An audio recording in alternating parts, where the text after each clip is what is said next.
Terima kasih Anda masih bersama kami. Bagi Anda yang baru saja bergabung, kami hadirkan kembali 3 berita utama hari ini. Baru dibuka 2 hari, 8.000 tiket kereta libur Natal dan Tahun Baru sudah terjual. Ratusan warga di Kecamatan Belanakan, Subang berdesakan untuk mendapatkan bantuan beras gratis. Seorang warga Kecamatan Ciemas, Kabupaten Sukabumi jadi korban salah tangkap polisi usai dituduh sebagai pembobol minimarket.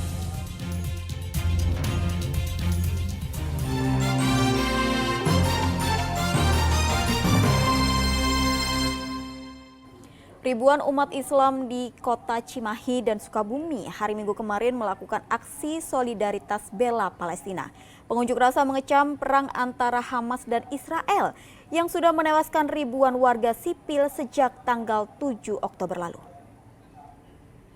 Rumah sakit Indonesia di Gaza.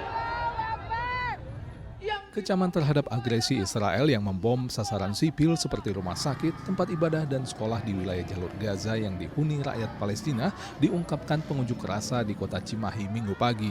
Lebih dari 5.000 warga kota Cimahi turun ke jalan untuk menunjukkan solidaritas mereka terhadap rakyat Palestina. Sambil mengibarkan bendera Palestina dan Indonesia, massa yang tak hanya orang dewasa tapi juga anak-anak dan remaja berjalan kaki melewati Jalan Jenderal Amir Mahmud, Jalan Jenderal Gatot Subroto, Jalan Demang Harjakusuma hingga alun-alun kota Cimahi. Sana yang di Bandung, tapi nggak sempat soalnya nggak ada kan. Nah pas tahu di sini ada acara, jadi emang lihat pengen ikut.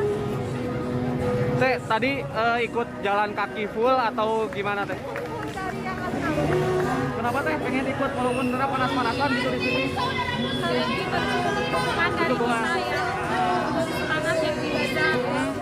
Di Kabupaten Sukabumi, warga melakukan aksi kemanusiaan mendukung rakyat Palestina dengan melaksanakan sholat gaib berjamaah bagi 10.000 korban tewas akibat pemboman Israel, istighosah, zikir, mimbar terbuka hingga penggalangan dana. Warga bersama alim ulama, habaib, santri hingga mahasiswa dan pelajar berbaur dalam aksi ini.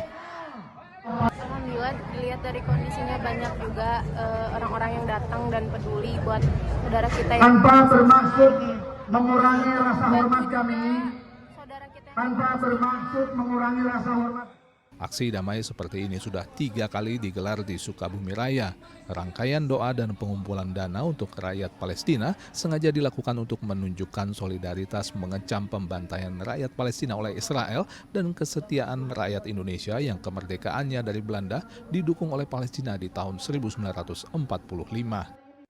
Semua mata dunia melek terhadap Palestina karena di Palestina sendiri hari ini bukan hanya terjadi peperangan tapi terjadi genosida, terjadi pembantaian, terjadi ketidakadilan, terjadi perampasan hak-hak asasi manusia. Ini merupakan sebuah tanda cinta kita kepada Palestina sebagaimana pada tahun Indonesia merdeka zaman dulu, Palestina adalah negara yang paling pertama mengakui kemerdekaan Republik Indonesia.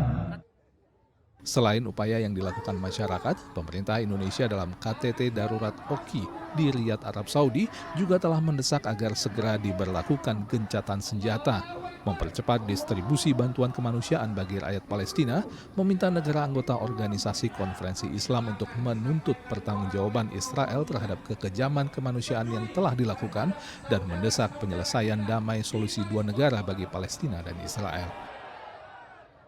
Muhammad Abbas dan Asep Didi melaporkan dari Cimahi dan Kabupaten Sukabumi. Ratusan warga di Kecamatan Belanakan, Subang berdesakan untuk mendapatkan bantuan beras gratis. Petugas sempat kewalahan mengatur warga yang enggan untuk mengantri.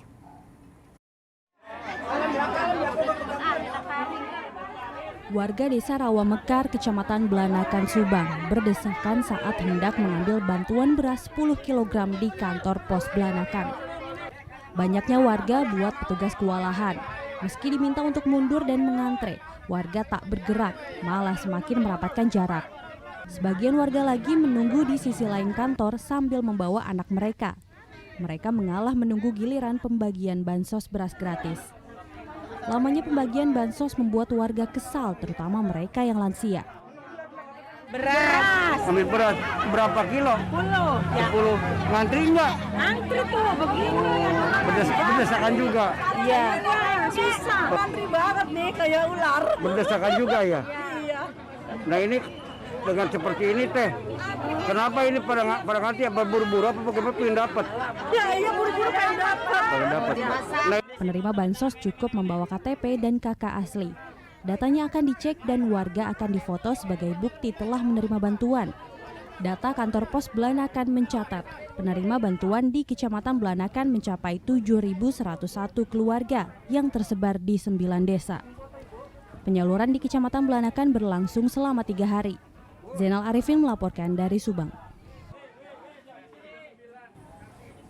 Harga kedelai yang saat ini dijual Rp12.600 hingga Rp13.100 per kilogram mengancam kelangsungan usaha perajin tahu tempe di Jawa Barat. Sebagian dari mereka bahkan mengalami penurunan produksi hingga mencapai 50%. Perajin tahu di Dusun Kepuh, Kelurahan Karangpawitan, Kecamatan Karawang Barat, Kabupaten Karawang saat ini menjerit karena harga kedelai impor di pasaran naik hingga mencapai Rp12.600 per kilogram. Padahal sebelumnya kedelai hanya dijual Rp10.500 per kilogram. Para perajin mengeluh keuntungan mereka turun hingga 35%. Kondisi ini terjadi karena mereka tidak bisa menaikkan harga jual tahu, sementara harga kedelai sebagai bahan baku naik 20%. Agar kerugian tak semakin besar, perajin mengurangi produksi tahu dari 3 kuintal menjadi hanya 2 kuintal saja sehari. Omset turun naik. Iya. Tapi kalau posisinya untuk dinaikkan harga nggak mungkin Bu ya? Enggak. Karena ada paguyuban harus begini dulu ya. Kondisi lebih parah dialami perajin tahu di kawasan Alam Sari, Sumedang. Harga kedelai impor yang mencapai Rp13.000 per kilogram memukul langsung usaha mereka. Perajin mengurangi produksi tahu mereka hingga 50%. Tidak hanya mengurangi produksi, produsen juga memperkecil ukuran tahu untuk meminimalisir kerugian. Bila kondisi ini terus terjadi, perajin terpaksa harus mengurangi jumlah pekerja agar tak gulung tikar. Dampaknya Pak, turun sampai 50%. Biasanya saya pengiriman tahu putih ke Indramayu itu 50 ancak atau 10 gilingan lah kalau dalam hitungan ini. Itu hampir 1 kintal Pak. Sekarang menurun sampai 50 kilo Pak. Apa yang dirasakan perajin tahu di Karawang dan Sumedang juga dirasakan perajin tempe di Dusun Marga Mulia, Desa Ciasem Girang, Subang. Harga kedelai yang saat ini mencapai Rp13.100 per kilogram memaksa mereka memperkecil ukuran tempe yang mereka jual agar tak merugi. Jumlah produksi tempe pun juga dikurangi. Perajin tempe meminta agar pemerintah menjaga harga kedelai yang menjadi tumpuan utama usaha mereka. Paling ya bikinnya gitu aja, yang paling diperkecil sedikit, naikin nggak bisa. Pemerintah ya tolonglah diperhatiin, khususnya untuk pengrajin tempe tahu. Karena bahan pokoknya kan kedelai. Kalau kedelainya terlalu tinggi jadi repot. Karena pembeli juga kan nggak mau tahu. Jika harga kedelai terus merangkak naik, bukan tidak mungkin harga jual tempe juga akan ikut naik agar perajin tak gulung tikar. Tim Liputan melaporkan. Kekeringan masih melanda warga Kecamatan Taman Sari, Kota Tasikmalaya. Sebagai bentuk kepedulian, Ikatan Jurnalis Televisi Indonesia atau ITI, Korda Tasikmalaya memberikan bantuan air bersih dan santunan sembako kepada warga.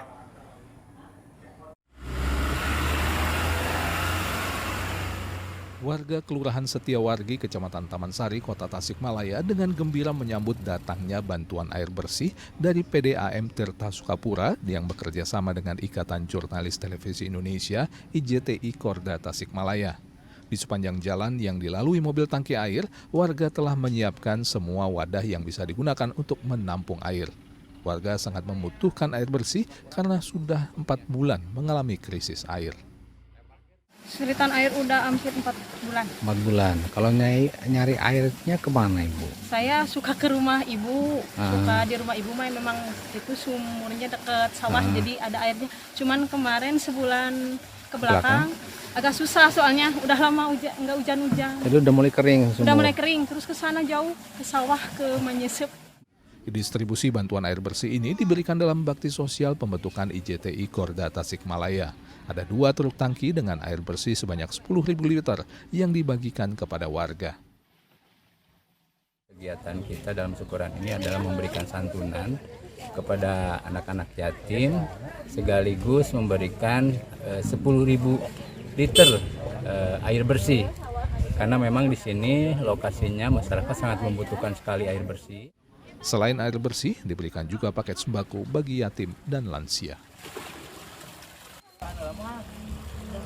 Eko Setiabudi melaporkan dari Kota Tasikmalaya.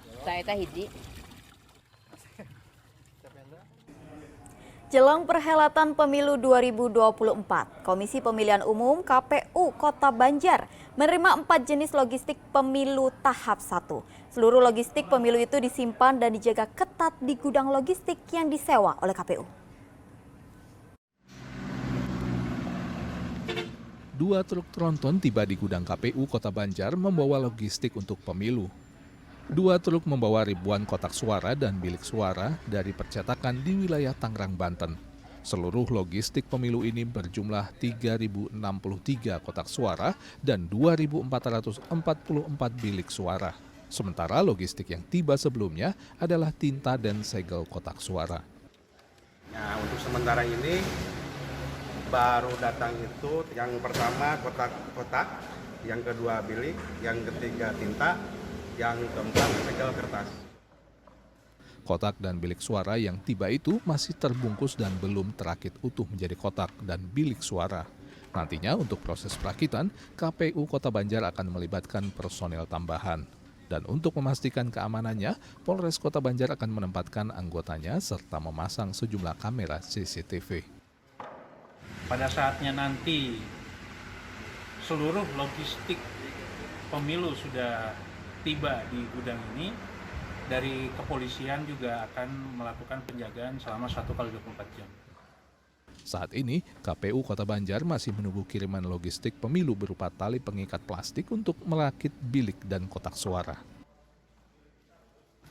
Eko Setiabudi melaporkan dari Banjar.